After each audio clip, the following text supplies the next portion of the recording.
Bom dia. A proposta apresentada, a PEC número 6, ela é extremamente complexa, densa, de difícil entendimento. Então, nós fizemos o seguinte: destacamos aqui os principais aspectos, aqueles que afetam mais diretamente as nossas vidas, para trazer os primeiros esclarecimentos aqui. Aquilo que ficar de fora, nós podemos, no debate, ir esclarecendo.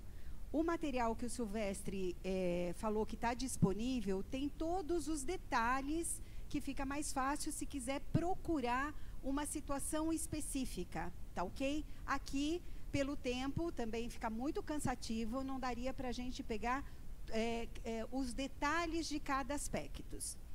Eu vou iniciar dizendo que o DIEESE está numa campanha permanente de fortalecimento, assim como é importante que os trabalhadores fortaleçam os seus sindicatos, é importante que os sindicatos e a população fortaleçam o DIEESE, que é um instrumento de luta para o movimento sindical, criado pelo movimento sindical e sustentado pelo movimento sindical. Nesse momento de tão brutais ataques, o DIEESE também sofre muitíssimo e, portanto, a gente pede a divulgação, se filiem ao DIEESE, contratem o DIEESE e divulguem o DIEESE, fortaleçam esse instrumento de luta, essa instituição que tem mais de 60 anos e é reconhecida nacional e internacionalmente, fortaleçam, porque esse instrumento é de vocês. E nós pretendemos que ele fique e permaneça forte, em pé, para gerações futuras.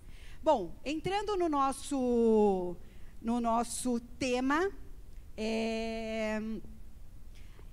a Previdência, essa proposta de reforma da Previdência, assim como a mesa anterior, vários dirigentes colocaram aqui, ela vem dentro de um contexto, ela não veio descolada de um projeto. Então, se nós relembrarmos, em 2016, começa o desmonte do Estado brasileiro a partir da votação da EC do teto de gastos, lembrando que é um teto de gastos para as políticas sociais. Não é um teto de gastos geral, é um teto de gastos das políticas de educação, saúde, segurança, previdência e investimentos. É disso que se trata. Ali, então, se começa o desmonte do investimento, da possibilidade de investimento do Estado brasileiro. Em seguida, nós temos a liberação da terceirização, e nós, aqui, vocês conhecem perfeitamente o que significa a terceirização em todos os setores indiscriminado da economia. Significa não aquilo que eles dizem que é uma focalização e uma eficiência, e sim uma precarização do trabalho. Você coloca um intermediador no meio do trabalho e o jeito de diminuir custos é reduzindo e precarizando o trabalho. Junto com isso vem a reforma trabalhista, que flexibiliza as formas de contratação, precariza, joga milhares de trabalhadores em trabalho em tempo parcial, em trabalho intermitente, no desemprego e na informalidade, que é isso que as estatísticas pós um ano de reforma trabalhista começam a mostrar. E mais, na reforma trabalhista também se ataca as organizações sindicais, mexendo aí numa estrutura sem nenhuma fase de transição para o financiamento das organizações. Bom, quando você desestrutura o mercado de trabalho, o sistema previdenciário sofre. Por quê? O sistema previdenciário, e estou fazendo uma diferença aqui entre a Previdência e a Seguridade Social, o sistema de previdência é contributivo, tá certo? Então, para ele ser sustentável, ele precisa de um mercado de trabalho estruturado, formalizado, com os trabalhadores contribuindo. Aí você flexibiliza, retira da formalidade, retira da contribuição e diz, bom, agora nós precisamos reformar a Previdência porque é o único jeito do país crescer. A ideia aqui é mostrar para vocês que os argumentos utilizados pelo governo para propor esta reforma são argumentos que não se sustentam. Os números e os fatos mostram exatamente o contrário disso. Muito bem. Os principais argumentos do governo são: a reforma da Previdência é necessária e os meios de comunicação, eles reproduzem isso, da comunicação tradicional, reproduzem isso. Só tem um jeito do país crescer, é fazendo a reforma da Previdência. A bolsa estoura, a economia vai deslanchar. Lembrando, gente, foi o mesmo discurso feito para a reforma trabalhista. Um ano depois da reforma trabalhista, não é isso que a gente vê. Foi o mesmo discurso feito lá na época que as centrais obtiveram a grande vitória de uma política de valorização do salário mínimo.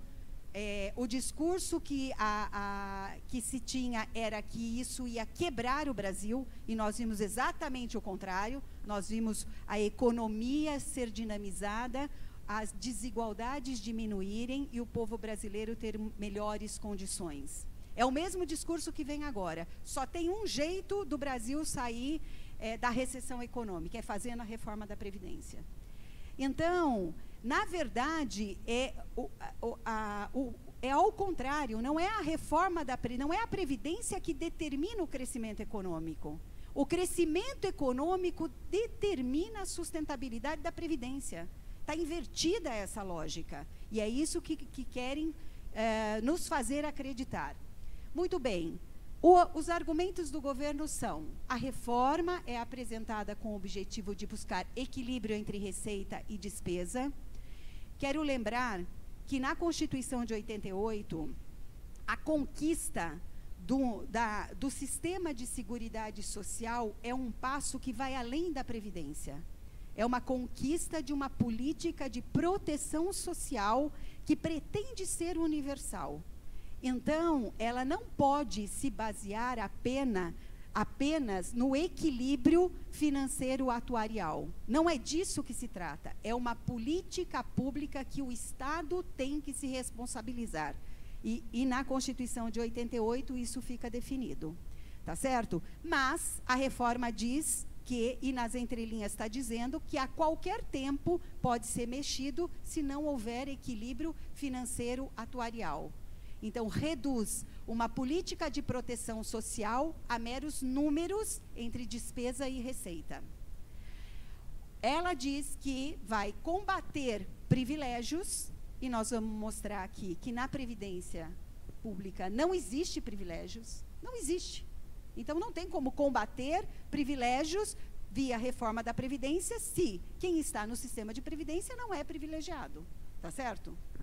Diz que vai combater as fraudes e reduzir a judicialização pela MP 871, que a gente não tem falado, mas está lá, e é em conjunto com a reforma da Previdência.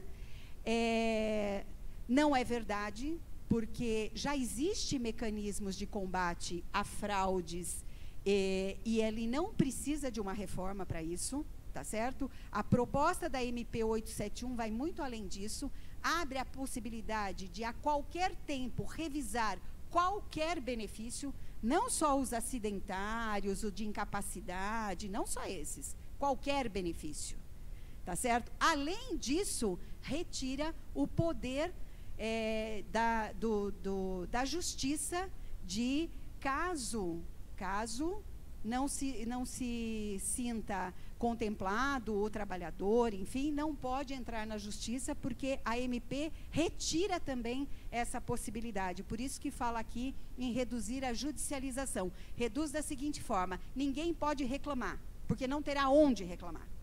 Tá certo? É isso que está na MP 871. E um outro argumento é que fortalece o processo de cobrança da dívida ativa da União, que também não há na reforma nada que leve a esse caminho. o governo diz que vai mandar um projeto de lei para aprimorar isso. Lembrando que o governo federal já tem mecanismos de cobrança extremamente eficientes quando se trata do cidadão, não é verdade? Quem ficou devendo já aqui para a Receita sabe o que eu estou falando. Ou quem tem conhecido que ficou devendo qualquer coisa para a Receita sabe o que significa isso. Não precisa de reforma para fazer com que funcione os instrumentos de cobrança da dívida ativa da União. Só não se consegue cobrar os devedores do INSS, que nós estamos batendo aí a 500 bilhões de grandes devedores. E não são devedores desconhecidos. São devedores conhecidos, são grandes corporações. Muito bem, esses são os argumentos do governo. E o que nós vemos, na verdade? A PEC, na verdade, ela traz, como também foi dito na mesa aqui anteriormente, uma completa transformação nos fundamentos da Seguridade Social. Ela substitui os princípios da solidariedade, da universalidade, do provimento público de proteção social por outros baseados no individualismo.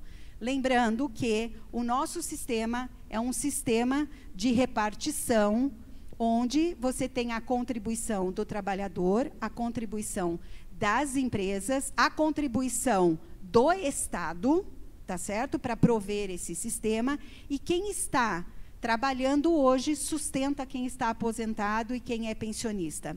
Trata-se de um pacto de gerações. Significa manter um mercado de trabalho estruturado e forte que sustente quem está aposentado e quem é pensionista. A proposta, talvez um dos elementos mais graves, ela introduz um sistema de capitalização individual que acaba com esse sistema solidário que eu estou dizendo.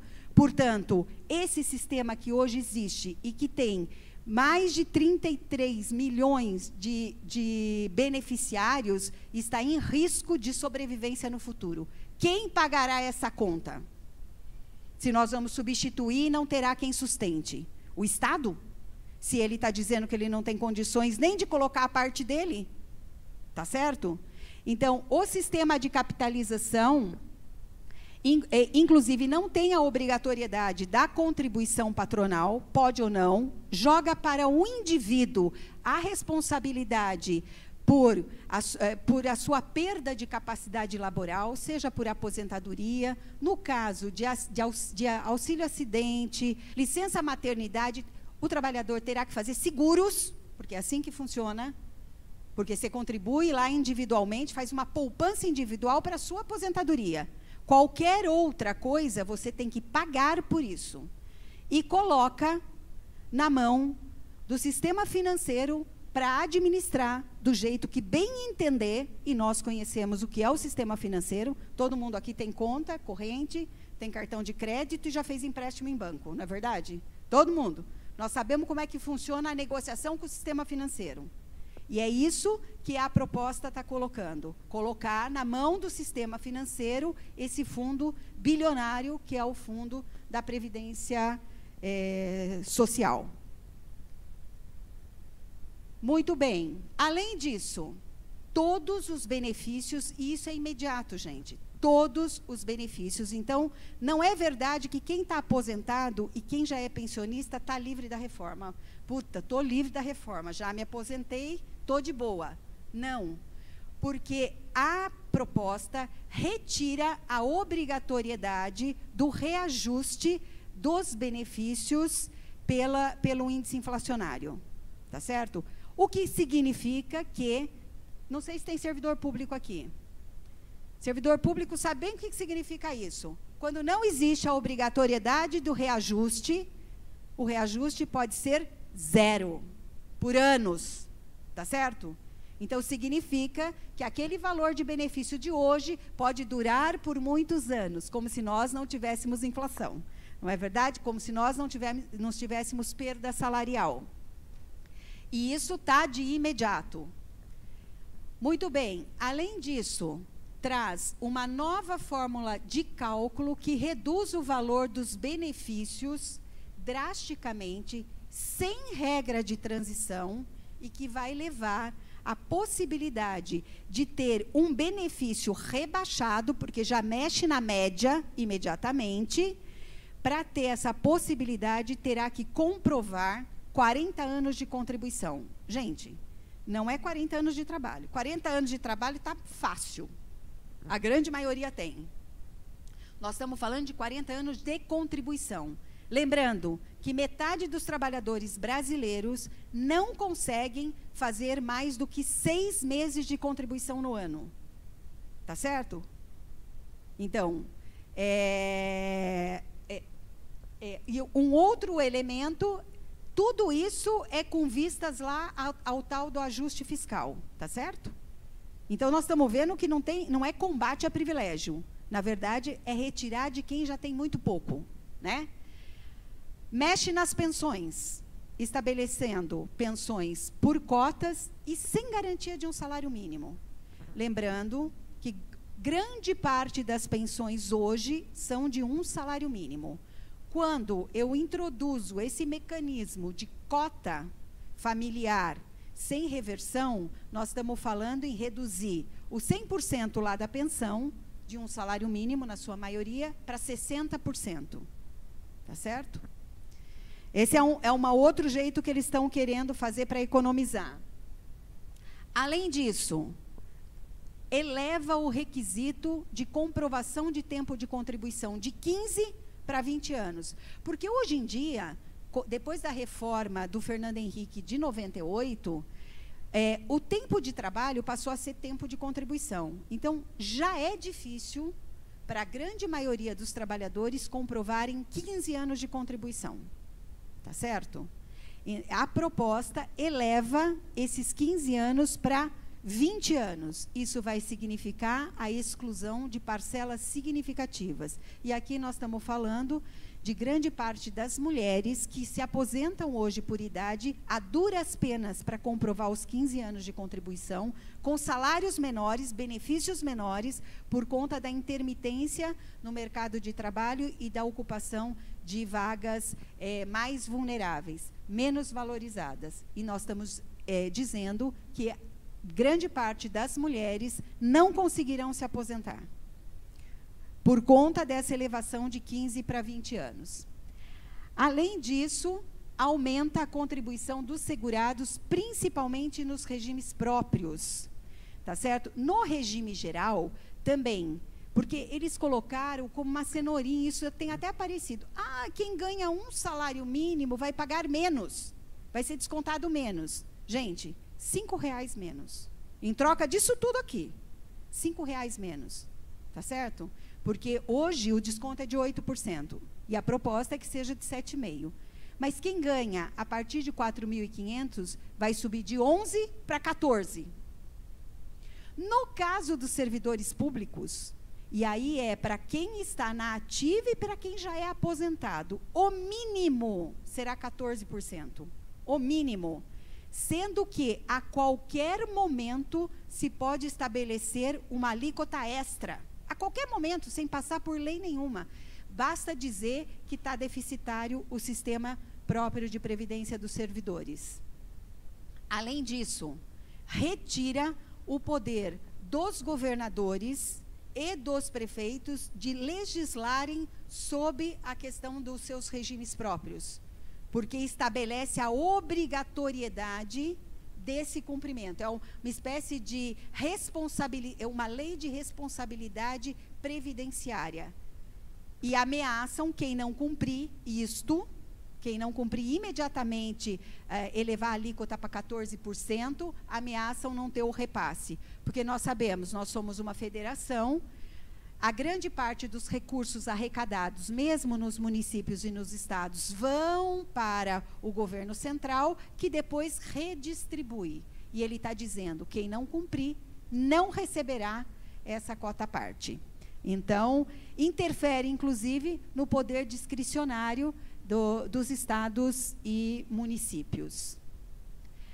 Além disso, mexe, altera a forma de comprovação e amplia a idade, principalmente para as trabalhadoras rurais, de 55 para 60 anos, e estabelece uma forma diferente de comprovação da contribuição, o que vai excluir grande parte da agricultura familiar das aposentadorias.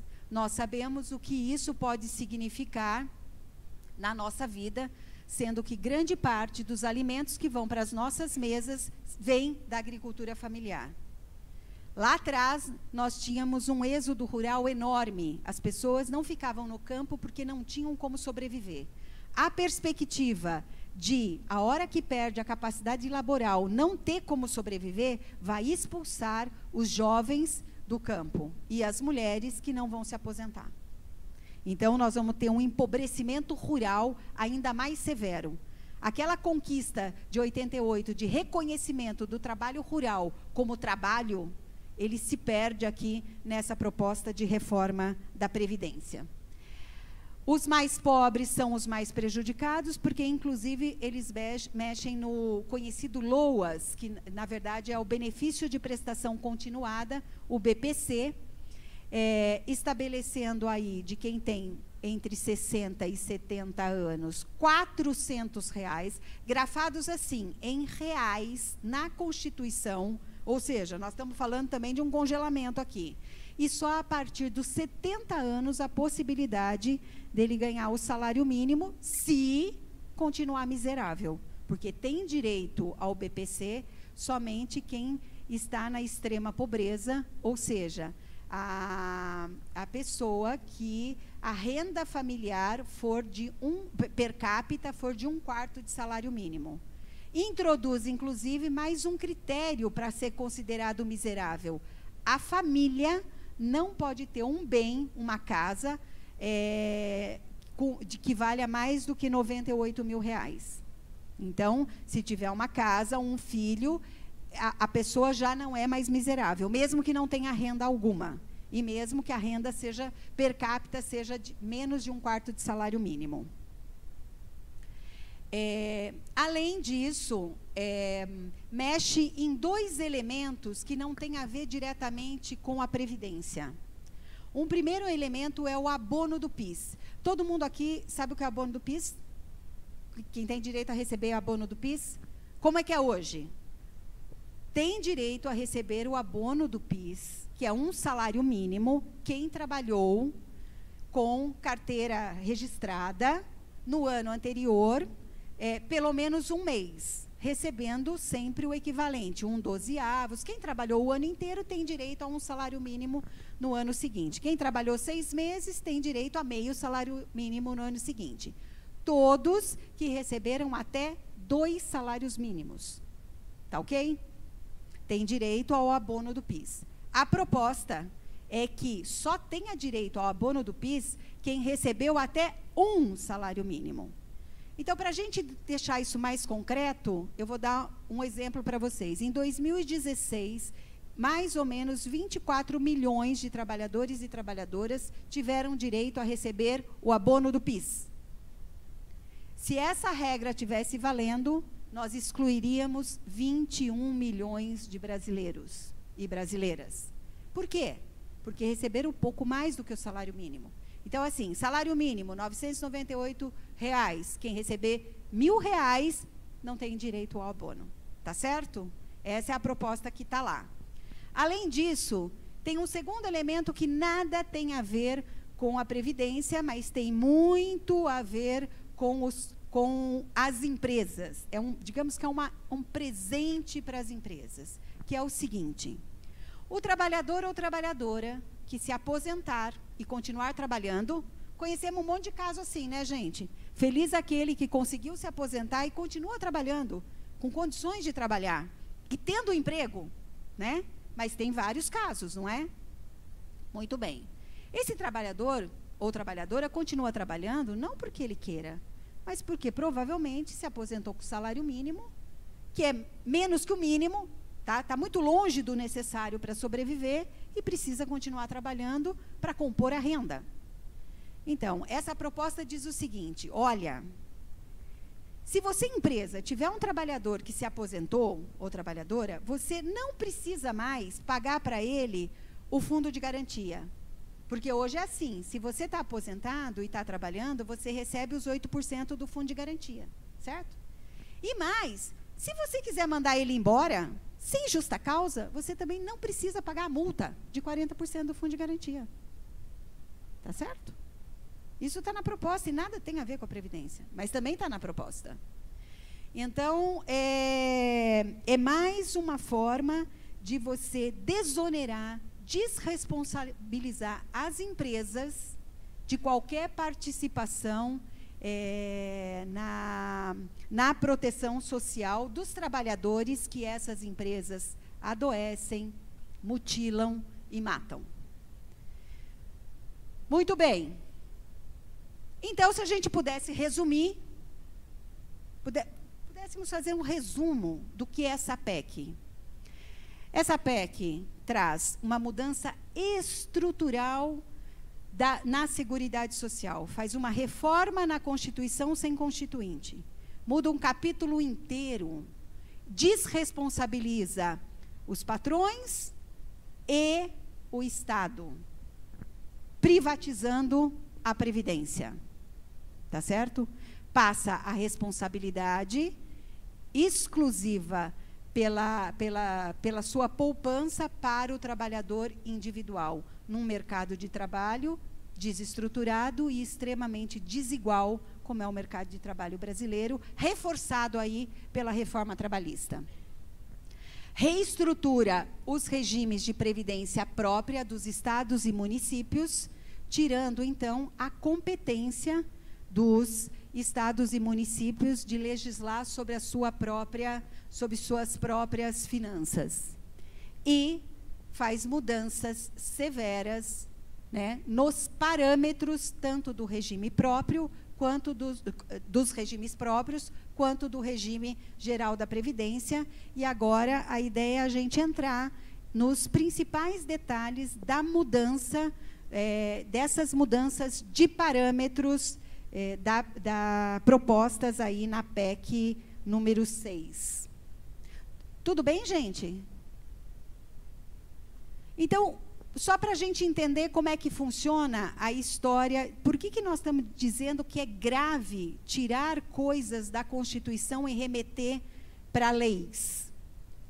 Porque funciona assim, você tem as regras gerais, válidas para todos os regimes que vão estar na Constituição. Essas regras gerais remetem à regulamentação por projeto de lei complementar. Nós sabemos que tem uma série de dispositivos na Constituição de 88 que até hoje não foram regulamentadas. E aí, vale as disposições transitórias, tá certo?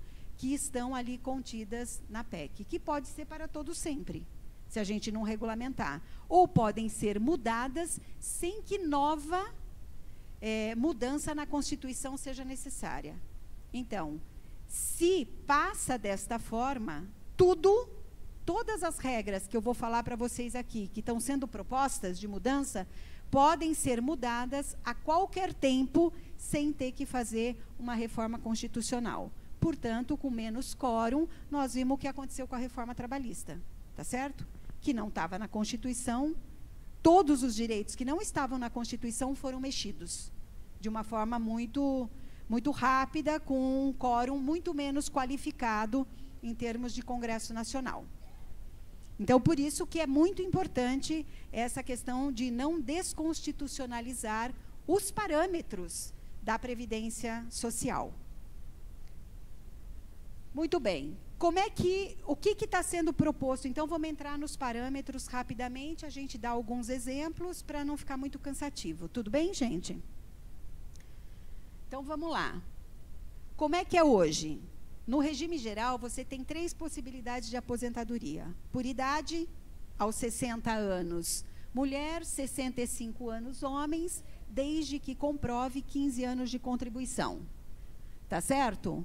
Ou você pode se aposentar por tempo de contribuição, sendo 30 anos mulher, 35 anos homem. Não é verdade que não tem idade mínima, porque com a introdução do fator 85-95, que agora já é 86-96, você tem que ter, no mínimo, 30 ou 35 anos de contribuição e somar a idade. Certo?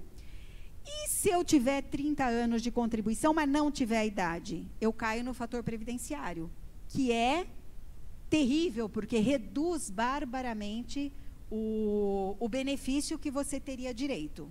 Tá ok? Essas são as regras atuais. No caso, você tem aposentadoria especial.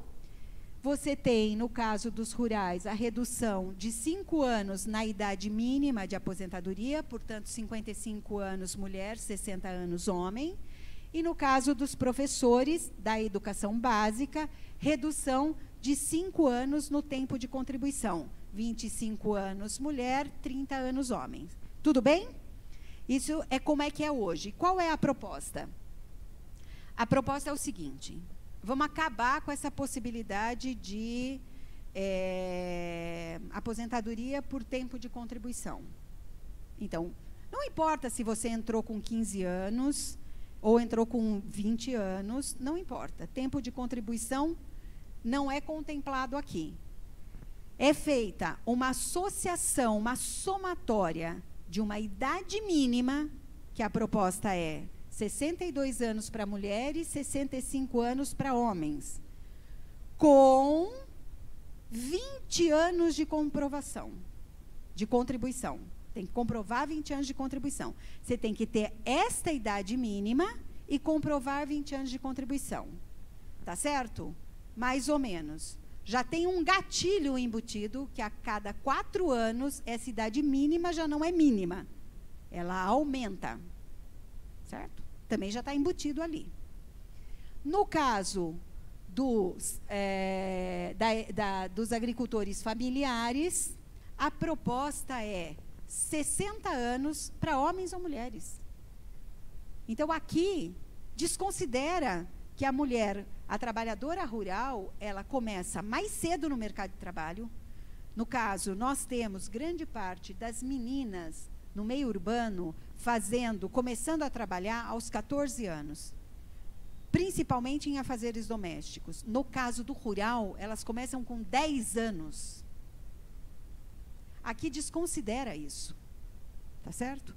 Idade 60 anos e 20 anos de contribuição. Muito bem. No caso dos regimes gerais, dos regimes próprios, eu vou falar só da regra, depois a gente passa para frente, só para vocês saberem. Os regimes próprios já têm hoje idade mínima, tempo de contribuição, tempo no serviço público e tempo no cargo. Ok?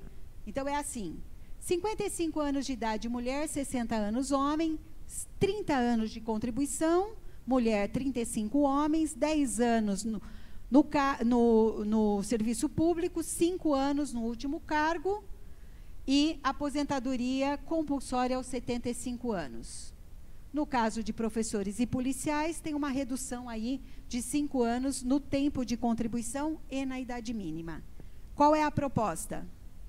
A proposta é elevar a idade mínima de 55 anos para 62, no caso das mulheres, e de 60 anos para 65 anos, no caso de homens, com 25 anos de contribuição, mais 10 anos de serviço público, mais 5 anos no último cargo.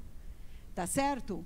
No caso dos professores, das professoras do ensino básico, a idade mínima é 60 anos, com comprovação de 30 anos de contribuição no exercício de professora.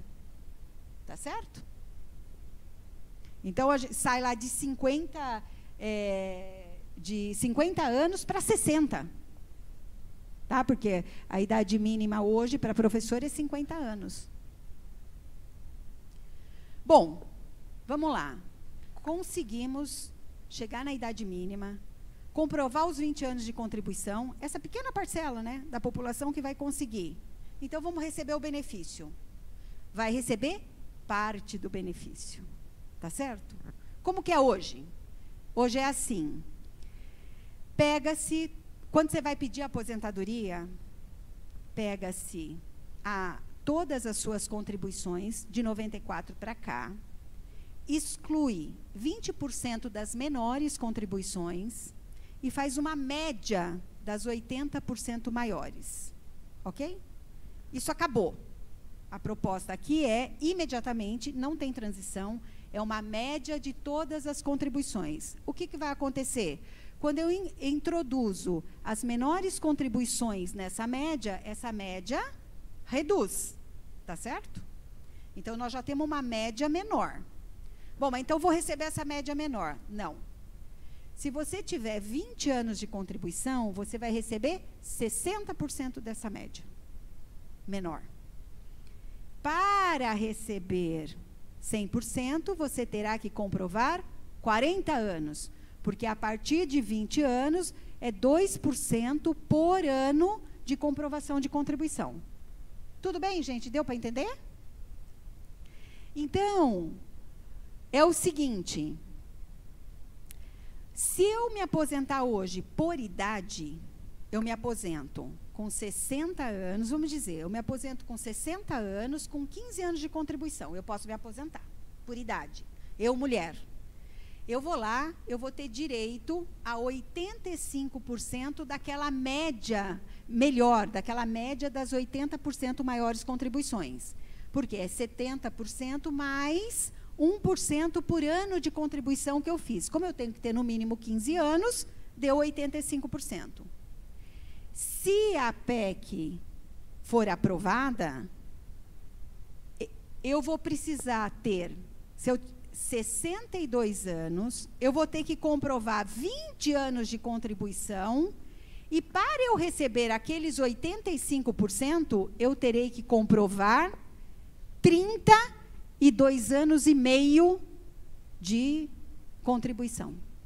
Então, eu saio de 15 para 32 anos e meio de comprovação. Tá certo? Essa é a proposta. Muito bem.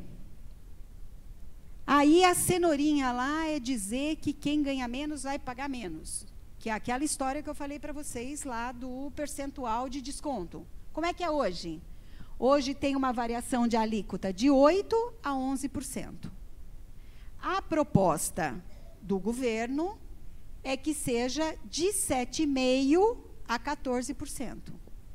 Tá certo? Então, em troca desses R$5, que é o que significa 7,5% para 8% do salário mínimo, eles estão falando, olha, vale a pena, porque aqui nós estamos, quem ganha menos vai pagar menos. Então, nós temos que ter muito cuidado para não cair no canto da sereia, tá certo? Porque aqui nós estamos falando de muito, muito pouco. E uma parte significativa dos trabalhadores vão pagar mais. Ali, ó, na faixa de 2.000 a 3.000, vai pagar 12%.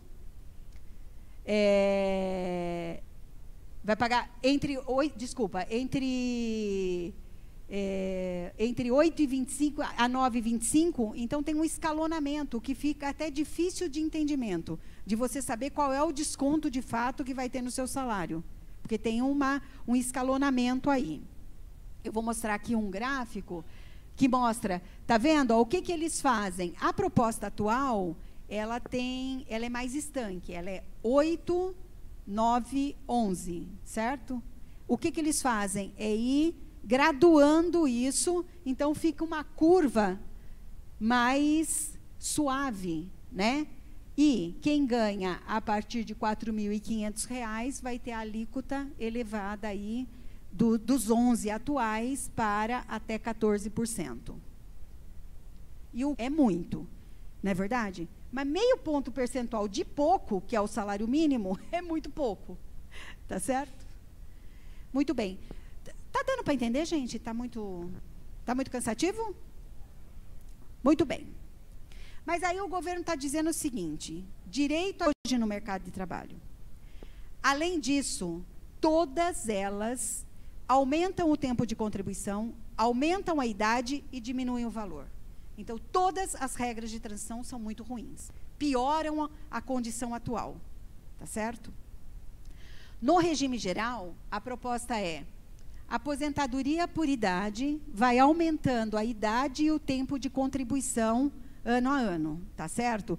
Então, vai escalonar que nem no caso, 60 anos para mulheres, em 2020, precisa ter 60 anos e meio, em 2021, 61 anos, em 2022, 62 anos. 61 anos e meio, em 2023, 62 anos, ok? Essa é a regra de transição. Ela leva 3 anos, essa regra de transição. Super curta. No caso dos homens, não tem regra de transição, é 65 anos. Só vai aumentando aquele tempo necessário de contribuição. Em 2020, não será 15 anos, será 15 anos e meio. Em 2021, 16 anos, tá certo? Até chegar lá nos 20 anos. Muito bem. A aposentadoria por tempo de contribuição, essa que vai acabar. Eles propõem 3 regras de transição. Uma primeira regra, que é para quem está faltando de 2 anos para menos para se aposentar. Então, por exemplo, no caso de mulheres, quem tem 28 anos de contribuição, ou 29 anos de contribuição, poderia entrar nessa regra. No caso dos homens, quem tem 33 anos de contribuição, ou 34, também poderia entrar nessa regra. E como é que é a regra? É o seguinte, você pode se aposentar pagando um pedágio de 50%, então, 2 anos para se aposentar, eu vou ter que trabalhar 3, porque é 50% do tempo que falta, certo? E aí eu vou receber a minha média rebaixada. Não. Vai incidir sobre a sua média o fator previdenciário. Então, vamos lá. Uma mulher de 50 anos que tenha 28 anos de contribuição, ela se enquadraria nessa regra, poderia usar essa transição, tá certo? Ela vai ter que trabalhar mais 3 anos, vai estar com 53 anos e 33 anos de contribuição, tá certo?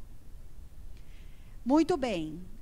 Aí, vai lá na tabela do fator previdenciário, como ela é nova, ela é jovem, ela tem 53 anos, provavelmente, eu não estou aqui com a tabela, mas ela vai receber em torno de 50% da sua média, do que teria direito. Então, você pode escolher essa regra para se aposentar, tá certo?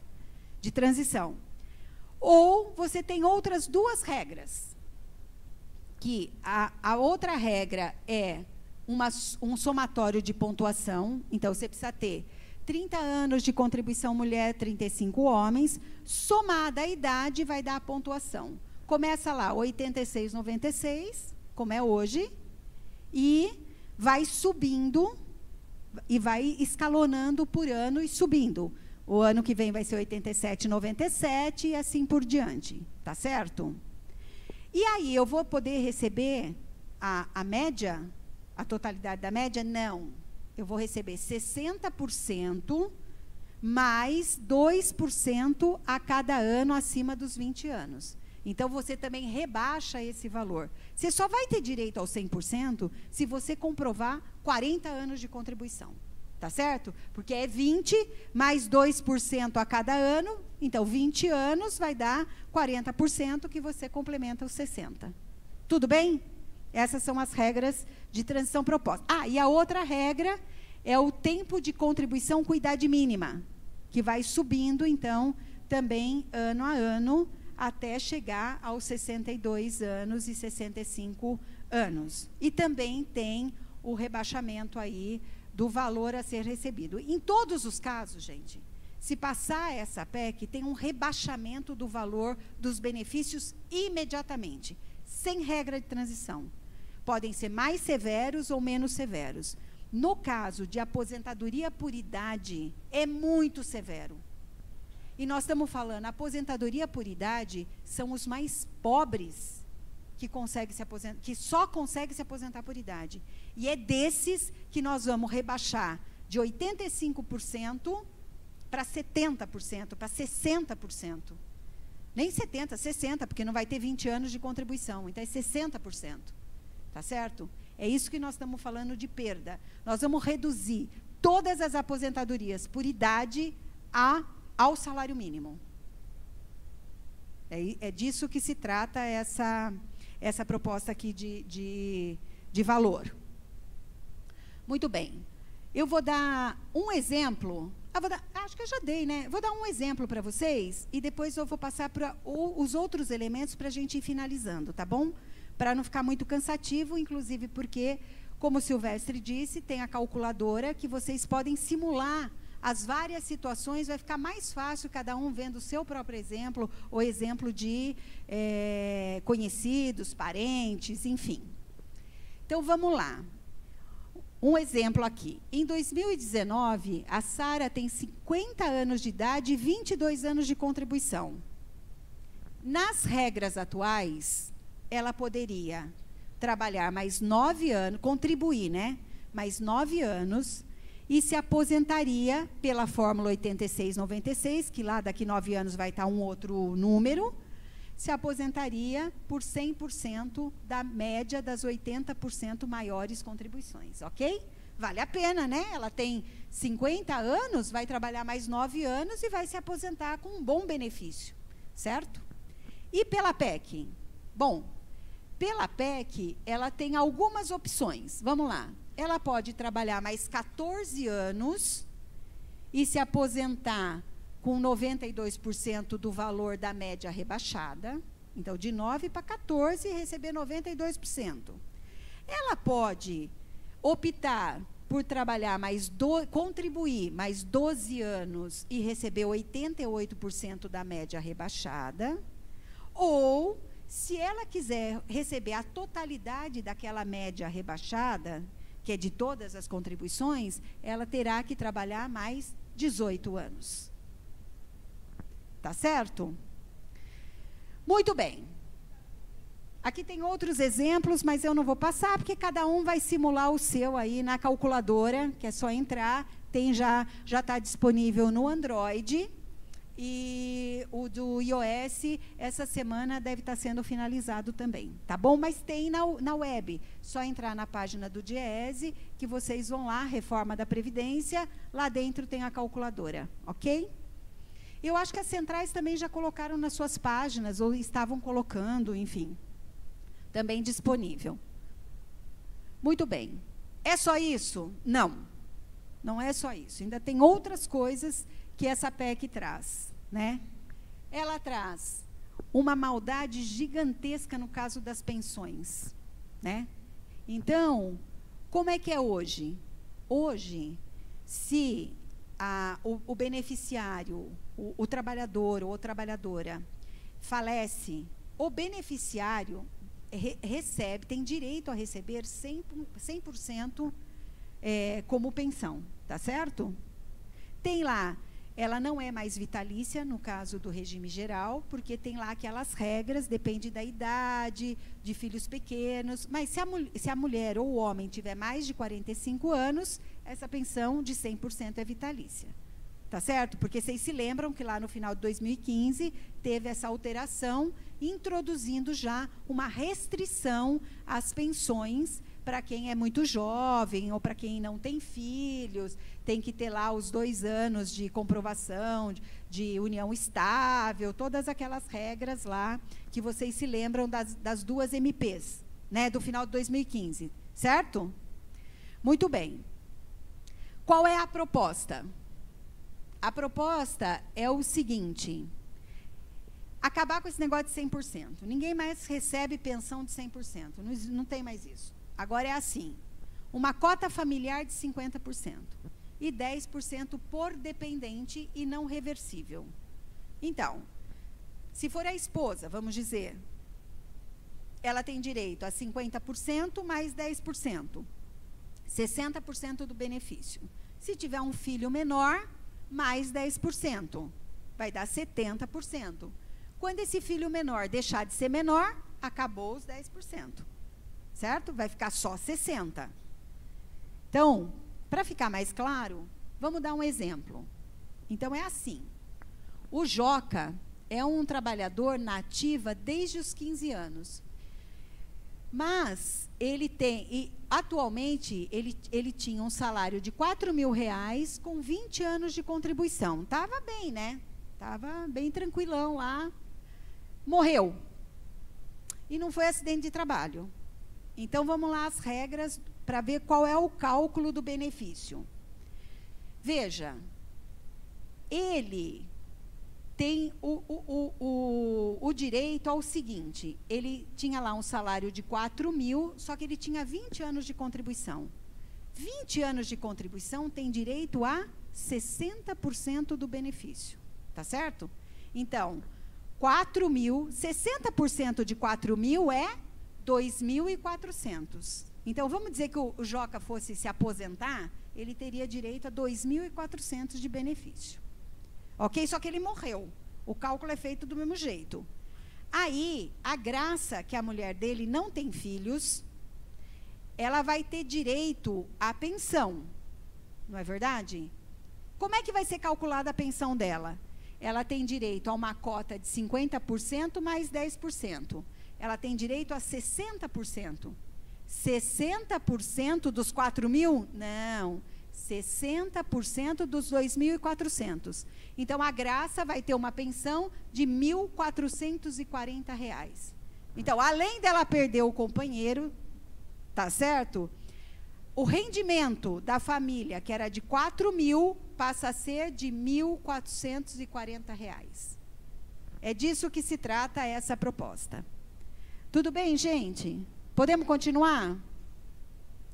Além disso, proíbe a acumulação. Tá certo? Só permite acumulação, as exceções são, no caso daquelas possibilidades que estão na Constituição. No caso de educação, professor, geralmente que tem mais, contribui para mais de um regime, ou tem essa possibilidade, vai poder ter 2 aposentadorias. E algumas ocupações na saúde, que isso é constitucional. De resto, e pode também, se vamos dizer, morre o pai e morre a mãe, os filhos têm direito a ficar com 2 pensões, tá certo? Então, pode acumular também, depois de feito o cálculo, claro, né? Se for menor, claro. Se for menor, tudo bem? No caso de ter uma aposentadoria e uma pensão, como é que faz? A pessoa vai poder escolher a maior. Lembrando, gente, que a grande maioria de quem é aposentado e pensionista, geralmente recebe um salário mínimo de um e um salário mínimo do outro. Mas, mesmo assim, não poderá acumular. Escolhe a maior, a que for mais vantajosa para si, e da outra, ela vai ter percentual. Então, assim, se for um salário mínimo, tem direito a 80%. Se for entre 1 e 2 salários mínimos, 60%. Então, vamos dizer que é de R$ 1.000. Ela não tem direito a 80%.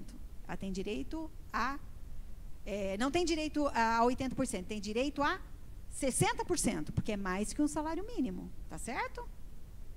Se for entre 2 e 3, 40%, entre 3 e 4, 20%. E vai fazendo cálculo escalonado. Então, você também tem aí um achatamento da renda familiar com a perda dos entes queridos. Está proibido, ninguém mais pode morrer, tá certo, gente? Porque vai dar muito prejuízo para a família. A família não vai conseguir sobreviver. Porque com essas regras, fica muito difícil você manter, porque geralmente as rendas são familiares, não são individuais. Elas sustentam a família. E aqui tem um impacto severo no rendimento familiar. Muito bem. Mexe também com o BPC, que eu já falei para vocês, então vou pular aqui, que é aquele benefício de prestação continuada, que nós estamos falando aqui dos trabalhadores e trabalhadoras, não é que trabalharam uma vida inteira e não conseguiram contribuir ou comprovar a contribuição de 15 anos para poder se aposentar.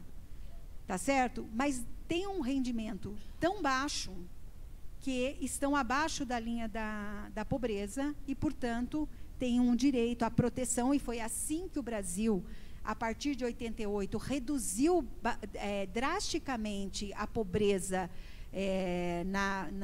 entre os idosos foi com o BPC, tá certo? E a proposta aqui é de você reduzir a possibilidade do salário mínimo para R$400, e se esse idoso ou idosa sobreviver e continuar miserável aos 70 anos, ele poderá ter direito ao salário mínimo. É isso que está proposto. Hoje, é a partir dos 65 anos ou mais, tem direito a um salário mínimo. Tá ok? Eu acho que é por fim, eu queria aqui mostrar para vocês a página do Diese, tá certo?